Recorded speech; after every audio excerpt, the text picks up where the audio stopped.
Freedom Self-Storage, Carlisle, Iowa. Bigfoot approved, alien approved, s'mores optional. But yeah, we've got space.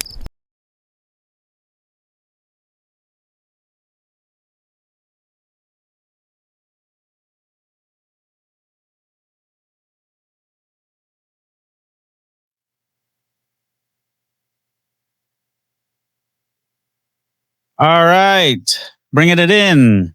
Welcome to the show. I got my man Jimmy in the house. Thank you. What's happening, brother? Another day, man. That's right. So we came together because we have similar interests. We both have interest in doing a podcast together at some point, and we talked about it for a long time. Mm-hmm. And sorry, that was rude. I didn't mean to have my phone on. But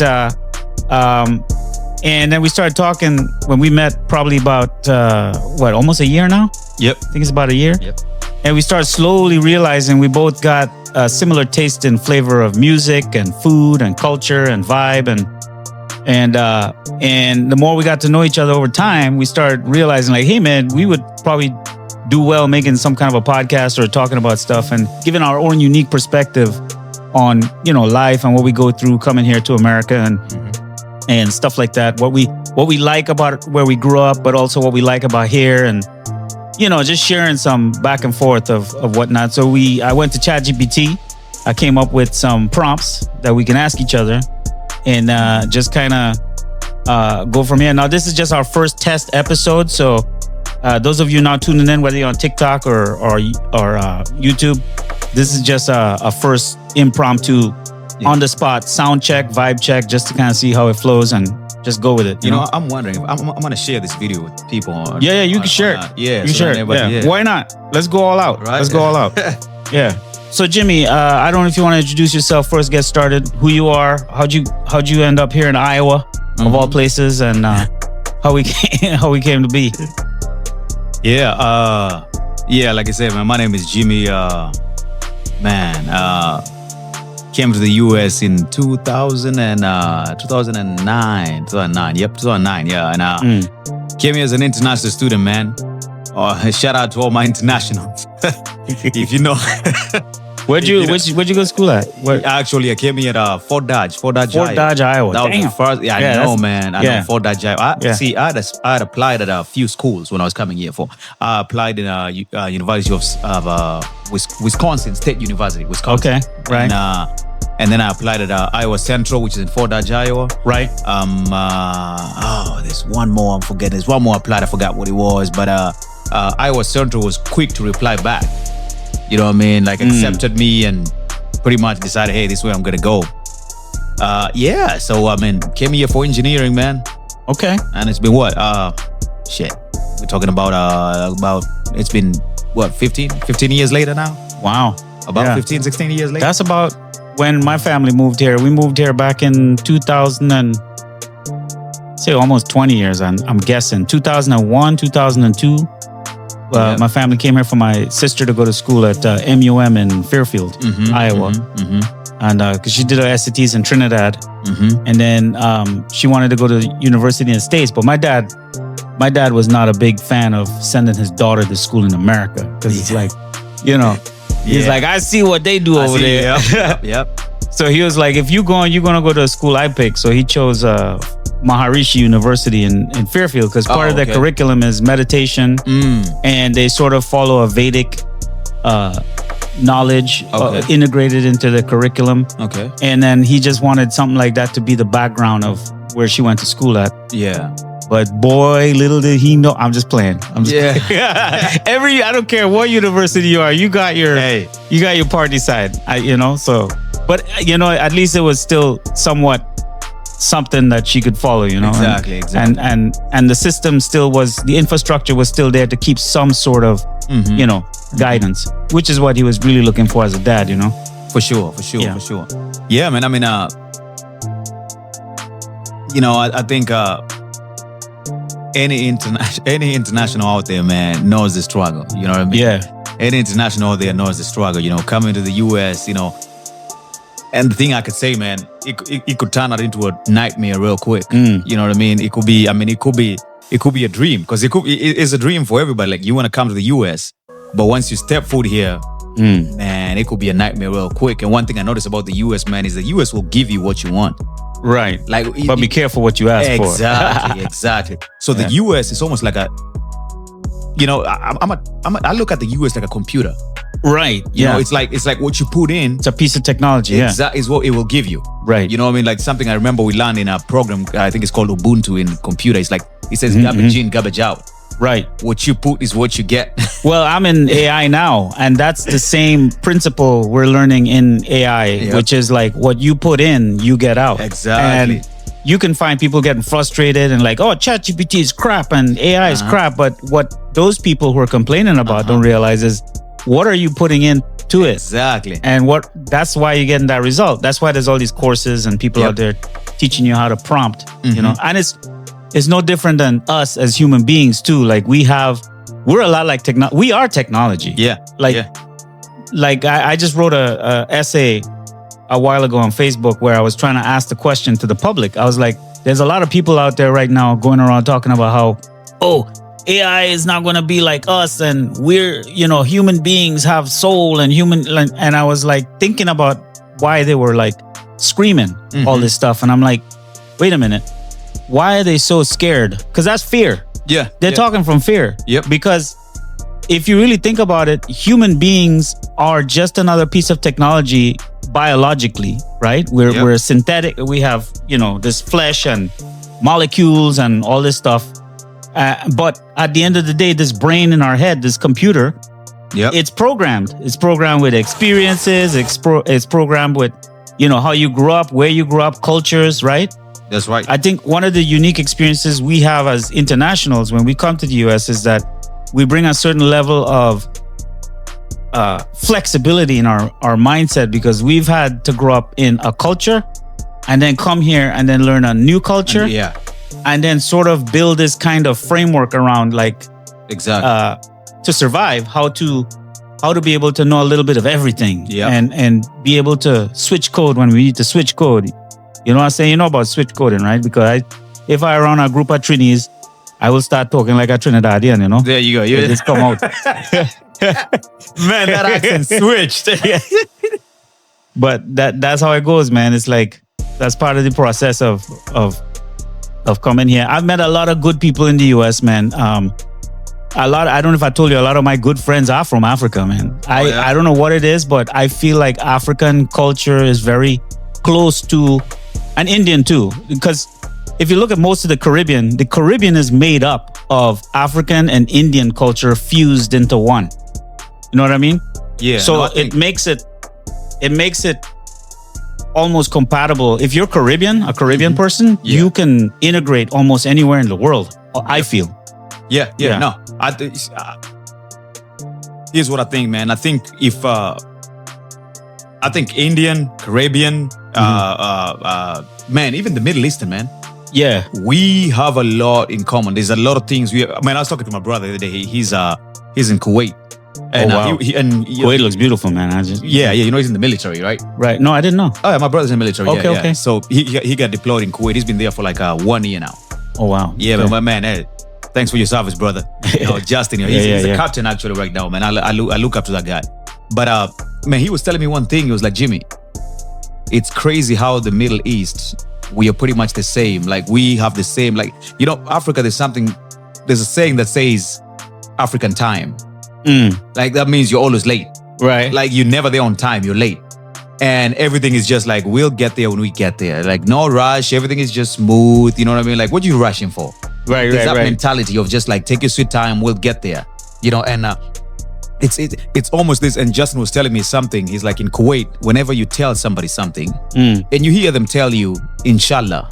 Inshallah. Yeah. That means that Inshallah, it means God willing. That's what it means. But to them, that Inshallah means it'll take a long time. Like Inshallah, if God wills. And I tell you what, they mean it when they say if God wills. Right. Because I tell you, he could will, something you could be planning to do it in the next 1 hour. God could be willing to do it according to them in 4 hours. Right. You know what I mean? In God's time. Yeah. Pretty much. So I mean, I can say that's one thing we have in common, and that's what brings us all together here in the US, you know, which is so crazy, man. Like the US will bring you together, man. It don't matter where you're from. Correct. It don't matter whether you're like from the Middle East, you're from the West Indies, you're from the Caribbean. Like, hey, listen, you're an Yes. international. We will all come to, and like, dude, the US brings people together. Yeah. No, we I all agree. here. Yeah. Well, that's one of the benefits I feel of the framework here in the United States. That to that experience, to that point, when I got married to my wife back in 2014, like, this month, July 6th, I heard Happy anniversary, by the way. Oh, thank you, man. I appreciate. Sure. The demand she had was, I'm not going to just get married to you and run off to some other country. Her mom was like, you're going to find a job and stay in Trinidad. So I tried, man. I really tried. I stayed and I interviewed and I went from place to place trying to find a job. And I got a few interviews, and the culture back in our countries is a little different because it's like, who do you know, right? And or it's either who do you know or do you have all these qualifications? They give you like a book. Like, do you have all these things? Or Exactly. like, impress me. You know? Exactly. Yeah. And it's different because in America, I don't have that problem when I come here. It's like, can you work, man? Can you get this done? All right, come on in, man. Let's get you, put you to work. It's a different mindset here. And so I struggled with that for about 6 months in Trinidad. Before I told my wife, I was like, listen, I know I promised you I was going to stay here and do all these things, but I got to go back, man. Because don't get me wrong, I love Trinidad. I love the culture. I love the food. But there's one aspect of the culture that's, I hope they upgrade it at some point. But there's an aspect of like, it's almost like a block, a mental block where they don't allow talent to really shine. Because it's got all these parameters they have to go through to get to that point. And it's like, by the time you do that, your whole life almost gone, or you struggle, or you end up having to become a vendor selling something because you didn't know the right people and that kind of thing. That's right. So that's kind of what I went through. I went to India for a time and I went through the same thing in India where I had that experience where it was the same sort of like, qualifications, who do you know, that kind of thing. And it hit me. So here in Venezuela, my mom's from Venezuela. So I grew up half Venezuelan, half Trinidadian. And then I was born in Florida. So I have a triangular type of upbringing. I know, I can tell you this, between the three cultures, for some reason I gravitate back to the US because there's an openness in the US. I don't know if you want to call it the Constitution or what, the way it's designed. It's a different mindset, a different mentality here, where it's like, we want people who can hustle, or we want people who just gets the job done. And everything else is secondary. We'll figure that out. You can go to school and maybe upgrade yourself and get a degree if you want. While you're working for us, whatever. Exactly. Like everybody, it's like, we got stuff to do. Let's get it done, right? And so that's been my experience and why I always gravitate back to the US. Even like this, doing a podcast, trying to start a business, be an entrepreneur. Something about the culture here supports that. Now, because of internet and AI, the world's getting more connected, and I think the world's getting more in that direction for sure as we get more connected. Yeah, no, for sure. Like, to what you're saying, I think the whole idea of the US is, it's like when people say the US is mine or the US is not, like, the US is for nobody, man. You know what I mean? Right. Yeah, the US is for nobody, everybody. It's for everybody. You know what I mean? The only original person who owns the US is the Native American. You know what I mean? Everybody else, man, if you're not Native American, you came here somehow to find a dream, Right. Which we all do. That's what we're here for. We're here to find a dream. We're here to try to do something for ourselves, So, I don't know. I honestly just get a chuckle when I hear people talk about, like, my country, blah, blah. I mean, I might not be born here, but I tell you, I take pride in being in the US, And personally, I value everybody. I think that's a very American thing. That's, to me, a very American thing, when you love and appreciate the country you're in. Exactly. In general. Actually, I'm that way wherever I go, by the way. Yeah.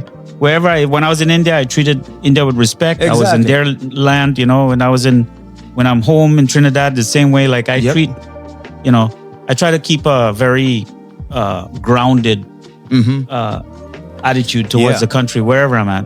And yeah, there's a lot of people who kind of pick sides of like, well, it's either for or against, but I can honestly say, after traveling, and you too probably maybe can say this, like, there's no country in the world that doesn't have their like things that they sweep under the rug. You know what I mean? Oh yeah. Like I could tell you right now, when I was in India, man, they got their own things to deal with. Yep. No offense to Indians out there. You got a beautiful country. But they got their own issues to sort out. Yep. And certain things you'd be like, man, if this happened back in America, people would lose their minds. Oh yeah. You know what I mean? Yeah. Same thing in Trinidad or wherever you travel in South America. It's like you see some things and you're like, man, you get these people over here with lattes on their iPhone freaking out. And I'm like, guys, you need to travel a little more. Dude, no, that's for real. You know, and I think that goes both ways. It goes whether you're in the US or you're back home. You know, like, dude, there's a challenge. There's a challenge about being back home, and there's a challenge about being in the US. Correct. You know, and that's one topic, man, that I keep thinking about. Especially now, I don't know if you can relate to it, but I'm pretty sure you can, man. Because, dude, Haiti, India, we're the same, man. Is man. So we come here to try to find a life, but you're not finding that life for yourself. Right. It almost feel like you're trying to find a life for you and for some more people back home. Right. You know what I mean? Yeah. I mean that's it. So, okay, you think about it like this, right? You come here, you're going to school, or I mean, shit, forget about going to school. Let's say you're just working, right? You have a job, so you go to a job, a 9 to 5 or whatever you call it. You get off work, and this is I'm just talking about a regular American day, like normal, a middle class person. You know, wake up in the morning, go to work, get off at 5, come home, chill for a little bit, repeat it again Monday to Friday. You know. And that depends. I mean, you're either doing a 9 to 5 or you're doing the swing shifts. Right. You know, where sometimes you're going to work at 2 to 10, or you're going in from 6 to 2, or you're going in from 10 to 6 the next day. Right. You know what I mean? Yeah, I know exactly what you mean. And you're doing that Monday to Friday. You know? Right. Or sometimes you're even working a weekend every other weekend. Right. You know what I mean? There is no time for you to just even have like that community life here in the US. Right. It's go.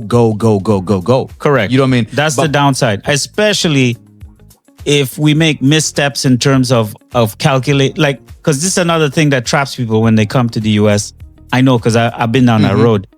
The access to get things so much easier than back home. Yep. So you come here and you work like a year and you got some good credit. Yep. You got some credit cards in your pocket. And man, I'm working hard, man. Yeah. Let me get that nice Lexus. Let me get that whatever. And you slowly, years go by, you accumulating. Yep. Before you know it, you're running on this hamster wheel because you got the car payment, that payment, this payment. Yeah.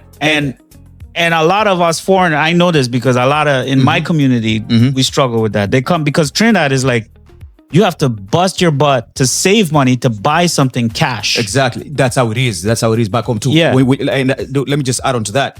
When you see somebody back home say, I own this house. Right. That's they own it. House. They own it. Yeah. They got no bank payment. Nobody can come and be like, hey, dude, you got to pay me. Yeah. It's his car, his phone, his house. But here in the US, I mean, you can see somebody with a big house. It's like, okay, you're paying the bank. I know. You quit paying for it. It's gone. Yeah, that's true. That's 100% right, bro. You got a phone. I mean, when we travel home, my wife's family, and they talking about how we live in America or whatever, I squint my eyes. I was like, these people living richer than us. They own their house. For real, yeah. They own their car, cash. Like, you know what I mean? Like, yeah. Man, America is a system, man. America is, and I, man, you know, it's so hard for somebody to believe it until they come here and see it. You know, you can tell somebody. I mean, I tell my family back home. I'm like, listen, man. You can see experience is the best teacher. I could tell you whatever I'm trying to tell you. Yeah. But you could probably be like, man, this dude don't want me to go there. You know, this dude is just being selfish or blah, blah, blah. Yeah. So, you know what I mean? But I'm like, now I don't do that anymore. Because before, I would tell them straight up. I'd be like, man, it's a hustle. It's a struggle here. Yeah. And I tell them, listen, man, if you can somehow make yourself a living back home, if you can somehow figure it out to make some good money back home, stay where you are. Right. You know what I mean? I think that's also something that needs to be... the whole world needs to take accountability. The leaders in the world, and say like, make your place America.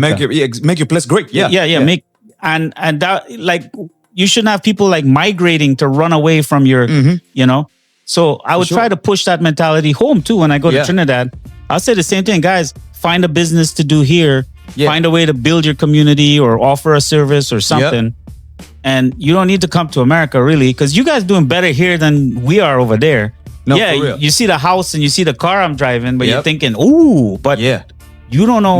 Now I can say this though, to add on to that. I can't say like America is not good. I mean, it's good compared to back home. right. Yes, America is better. You know what I mean? You can get a job. There's more jobs here and everything. You know what I mean? But all I'm saying is, if you're okay with no community life, if you're okay with just working 24/7, Right. You know what I mean? If you're okay Well- with that life, you know what I mean? Where you're not gonna, because there's that sense of community Yeah, back yeah. home where we are all like one. You know, like Yeah. dude. I remember growing up, man. I could go to my neighbor and knock and ask for some salt. Mm-hmm. You can't do that in the US. No. Be like, call the police on you, man. Yeah. What? Yeah, you know what I mean? I mean, shit, we could go to our neighbors and they could be cooking. Some days I could just go to my neighbor's house and be like, man, I like the food there, man. I can have a plate. You know what I mean? Like, it was okay. Yeah. Now, you can't do that in the US. Right. You know, and that's one thing I tell. Well, it depends where you live too. Yeah, Because depend- there are communities scattered through the US, but International communities will do that. Right. But not like, but here's the thing, Right. even the international communities, after a while, when they come here, they change. They're not exactly, you lose that culture that you had a little bit. right. It's just not the same again. You know what I mean? But I got what you're saying. It's yeah, a very yeah. isolating type of experience out here. I get it. yeah. I've experienced it too, but I've had the opportunity to travel across the whole country, and it's a mixed bag, man. Mm-hmm. Like that's another thing about America. It's very mixed. Like yeah, for sure. like you could go to the south side of Chicago and experience one thing, and even within the south side of Chicago, you'll have different experiences in the Yep. same street. Like Mhm.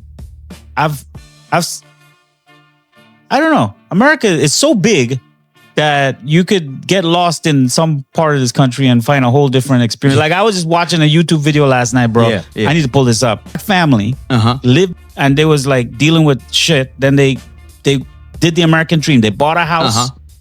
They started playing the game. Mhm. They moved up. They bought the fancy cars, everything. Yep. And then one day the husband and the wife said, what are we doing? Like, I don't know if this is the life. They're American born. They're born Yeah. in America. Yep. And they found some property out in the desert somewhere for like Yep. 40 acres of land. And him and two other people put up Whoa. money. They bought a big RV and a truck. I feel like I know. I think I've seen this. They moved to Montana or something. Something like that. It was out in the desert. Out in the and he was showing how they figured out how to put the cesspit in the ground themselves, and they did research and they went on YouTube and they Yeah. figured out, and then they had solar panels. yeah. They just figured it out, and they were Yeah. like, since we started living this way, we saving this amount of money, and then I was like, whoa, this is what empowerment means. Yeah. That's to be empowered, because I think you America- educate your way out of that problem Yeah. but it takes a certain amount of letting go.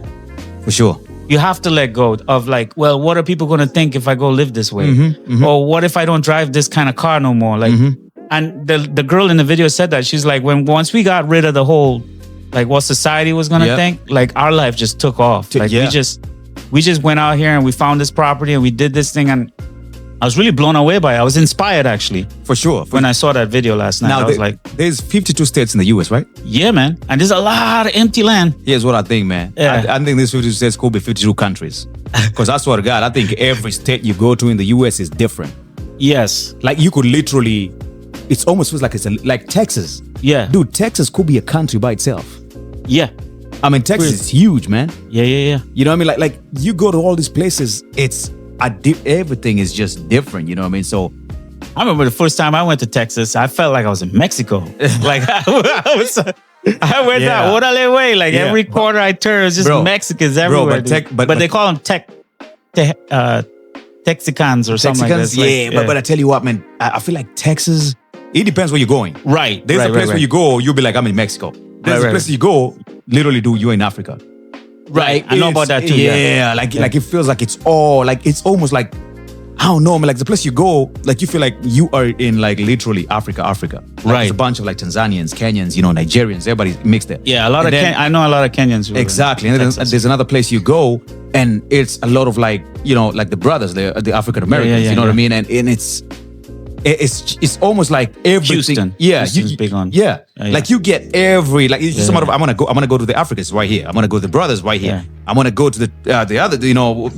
Like we slowly it's- have a little bit of that here in Des Moines too, I think. Yeah. It's not that big, Not but that like big, yeah. like we go to eat Ethiopian, Yeah. Gersha. Uh huh. We go. My wife loves that place. Oh, yeah. We go there all the time, man. Because it's the Yeah? closest to Trinidadian style food. Yeah, It's yeah. a very Caribbean type Okay, of, okay, type of okay. food. So Man, you know what, man? We need to find Yeah. some time, man. I feel like we need to have like a cookout, man. yeah, Man, yeah, make yeah. some Trinidadian food and we make some Tanzanian food. All right, You know, for I sure. see, hey, that could be something to go about it, you know.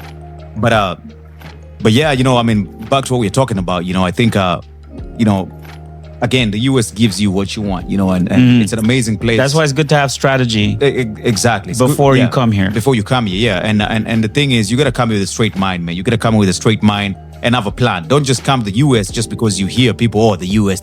Man, Correct. come here with a plan. That's right. Come here Because with a it will plan. swallow you up Oh, if you don't yeah. have a strategy. Oh yeah. So, and I mean, that's a story for another day, man. But I could tell you my struggle, man. I mean, it's been rough, It's been Yeah, rough, yeah. but like you see me here today, we talk about this, but man, on the background, it's been crazy. You know what I mean? Yeah. It's been crazy, but at the end of the day, I'm happy to be here. It's a good country to be here. You know what I mean? And again, what you put in is what you get. You know That's what I mean? right, You yeah. come here, you want to you want to do hard work. Yeah. You don't want to be a criminal. You want to just follow the rules and follow what needs to be done. Right. Man, America is a place for you to be. You know what Yeah. I mean? You can really make it. You can really do something. And And I think there's some advantage too. I notice with certain communities that come here and operate as a community, they seem to flourish faster than Yeah. like you and me coming here alone. We Yeah, got no yeah, family, no yep, community. We yeah. just alone. yeah, Is harder because, like you was talking earlier about community, that is lacking. So therefore, you're alone. So Yeah. whatever you're going through alone. You're doing it alone, and yep. you made mistakes, you made some bad deals, you took some wrong risk, and boom, next thing you know, you underwater. Yeah. Whereas the ones who come here as a community, like the Patels and those guys, Yep. man, they buy a hotel in like Man, a brother. few months. Talk about Patel, bro. That's a big name. Hey, listen, Patel is not even a big name just in Trinidad. Dude, we are Patels in Tanzania too. Yeah. When you hear that name Patel, You already know. shit, That's it. That's money. Yeah. But that's the mindset that I wish Yeah. more families had. Yeah. Because if more family, I was watching another podcast again. You could tell I watch a lot of podcasts. But this one girl, she's a American chick too. She was saying that if Americans in our neighborhood started thinking in community like how these Indians and Asians and Africans think, Yep. she was like, we could get so far ahead in America. Yeah. Because, like, for example, if everybody worked in the household, Yeah. like 8 people, But and yeah. everybody put in $20, $30, whatever, yeah. and they grew the money to a certain Yep. amount, they could buy the first house. But She was I like, think- then leverage. I don't think that's Africans though. I think that Mexicans. Well, though. it depends. I think which Mexican- Africans, because there's some African communities They that do that. operate. I that haven't way. seen it, bro. I've met some. Oh, I've seen Mexicans. I've seen Mexicans. bro. Mexicans, big one. Oh, Latinos, yeah, big one. yeah, man. Those guys, man. Yeah, they'll sleep in 8 in a room until they get to the, the first house. You talk about solid. You talk about like solidarity. Like we are together. yeah. Oof, man. Yeah, what are they? Hey. Yeah.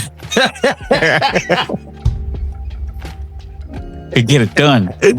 Hey, man. I'm telling you, man. But yeah, I mean, it's crazy, man. It's crazy, Yeah. but yeah. I mean, I wish, I wish we had that too. And that's the one thing I think we. Let me talk as a culture, as Black people, I think, we Yeah. struggle with that. And I think other cultures struggle too. Yeah, Caribbean. I think in general, poor cultures that have poverty. We don't stick together. yeah. We don't, man. Everybody try to do their own thing. You know what I mean? Yeah. We just, I don't know. Like, dude, you know what's crazy? I just, like, something just got into my head right now. Growing up, I used to be a super extrovert. Okay. You know what I mean? Talking and everything, like I was just like outgoing and everything. Right. But I came to the US, and I almost feel like my maturity and I matured while I was in the US, turned into, because I came here when I was what, like 18, and like, so my like 30s and everything has been when I'm here. And I feel like the more I get older, the more I'm enjoying being by myself. Oh, okay. Introvert, you mean? Yeah, I'm becoming an introvert. Yeah. Okay. You know what I mean? But growing up, I was an Right. extrovert. You were And that- outgoing. Yeah. Yeah, and that's what my family back home up to now thinks that, oh man, Jimmy. They used to call me Jimmy Sharp. Yeah, because yeah. they always said I was sharp. Like I was always like talking and sharp and trying to, I just extra. Right. You know what I mean?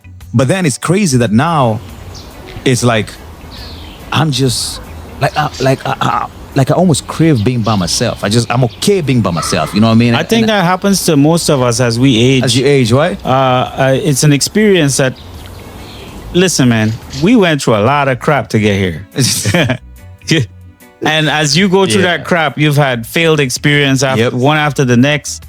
I think that's a natural progression, but that's not a bad thing. I think what happened is that's wisdom kicking in. Yeah. And we just start realizing, like, hey, man, maybe I shouldn't be the loudest guy in the room. For sure. And maybe I shouldn't just assume that everybody's going to think how I'm thinking, which is a big one for me. Mm-hmm. Like, I just think I pour my heart out, but I shouldn't expect that person's thinking the same thing because they might be at a different level of survival. For sure. You know what I mean? For sure, yeah. And so I could still be me, but now I could just be me in a more quiet way.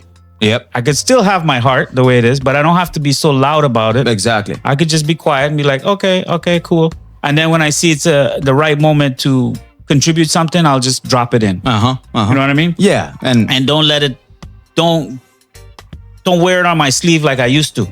You know? Yeah. And I think that's what we learn as you age. Yeah, as we age. No, but it shouldn't diminish. What do you mean? I don't think because we got 3 people, but because we got all right, 2 people now, me and one more person, but they keep just coming and going. Yeah, because there are people scrolling by, man. That's all right. You don't have to stay, no. I don't care. You're hurting my feelings, you know. Yeah. Don't worry, I go get on the next one. For sure. You understand? Hey fam, quick update from the studio. Jimmy and I were both live on TikTok while filming this, but his time ran out and he had to dip out early. No worries though, because right after that, I was graced with a surprise visit from the man behind the scenes, Sivaji Sirimalle, our main investor and the driving force behind the studio. He was a little camera shy at first, but I sat him down for a quick sample clip so y'all could meet him. All right, welcome back to the studio.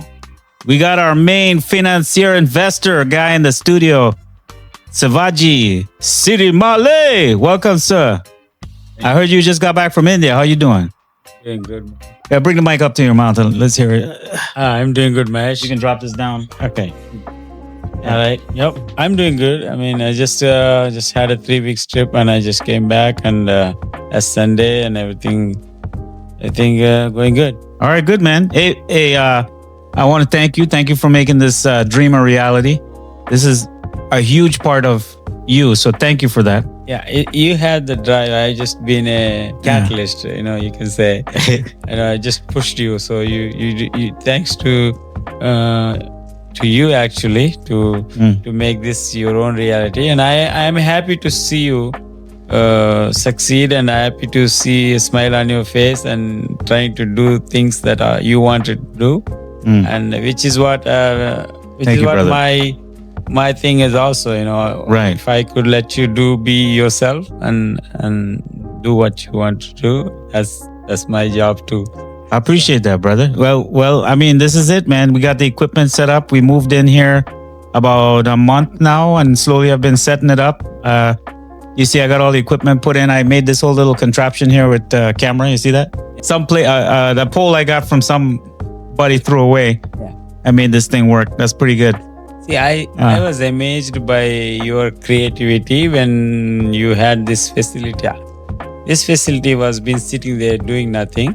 And the moment I said, okay, Mahesh, you can build the studio, whatever facility, and the moment I said that, there is so much creativity, you and Crystal and Jim also a part of this, and I think you guys, 3 of you put together, and I think the way effort was put in, material was gathered, it amazed me. I didn't do one physical thing in this whole facility except give you guys a green signal. Go ahead and do it. Get done. And I haven't.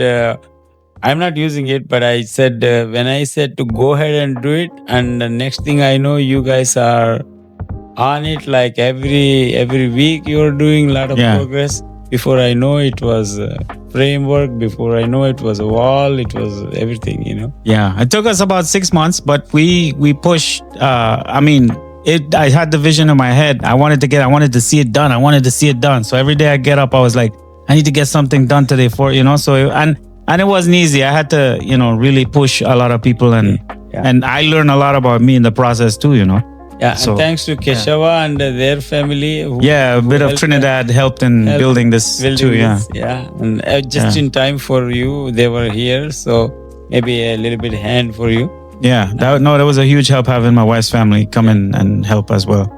So shout out to you guys, and we appreciate what you guys did for us too.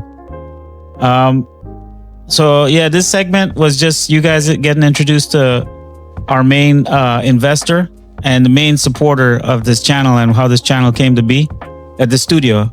I mean, channel was around for a while, but the studio came to be, and we look forward to having you on the show more, and you sharing your stories from India and your entrepreneurial adventures, and we will definitely share some my entrepreneur stories. Even family stories, man, because people like to hear family stories too. I'm sure, and I would put that for another day. Yeah, and right now I think I'm glad to see this, and I'm glad you're doing all this, and it's good to see a smile on your face. And thank you, brother. And you're doing all this, Yeah. Hopefully you'll monetize this too, so that. Yeah, I think we're on the path. We're getting there. We got everything in place. I already did those commercials you saw for the storage facility. My AI studies is done, but I think we had a discussion just now about monetization and what we're going to do to move forward. I am confident it is a matter of when. It's not. It's definitely is going to be done. You are going to monetize it, but I would hope it'll happen soon for you. That's all I'd say. Yeah, it will. I think it will. Yeah. I think now the rubber meets the road now. Yeah. So we're doing it. So Very good. and hopefully we'll see you again. I'll see you again. Thank All you, right, brother. we're back Thank on the you. show. Thank you for having me on this one, and I really appreciate it. You're welcome, man. And we'll see you. All right, guys. That's Sivaji.